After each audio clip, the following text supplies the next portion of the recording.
नमस्कार प्रणाम। हम गीतकार कृष्णा बक्सरी रउआ लोग के गोड़ छू के प्रणाम करतनी। मकर संक्रांति की ढेर सारी शुभकामनाएं और बधाई आप सभी को।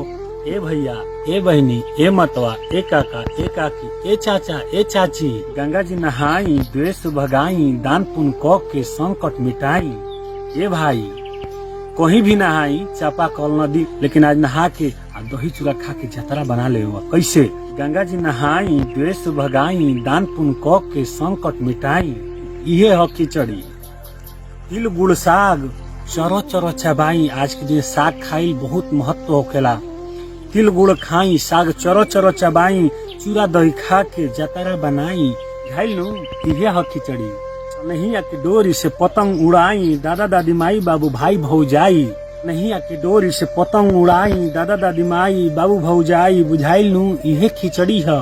चूड़ा चाउर बजरा के तिलवा चबाई, अब का बेसी कहीं ठंडा भगाई।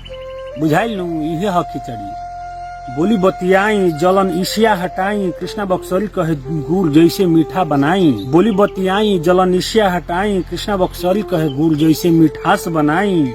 ये भाई बुझाइल इहे ह खिचड़ी। सब के खास बा जबले जिंदगी में सास बा, रिश्ता मजबूत करी प्रेम बढ़ाई। नदी में नहाई द्वेष हटाई, गंगा जी में नहाई द्वेष हटाई, दान पुण्य कोई के संकट मिटाई। बुझाइल इहे ह खिचड़ी।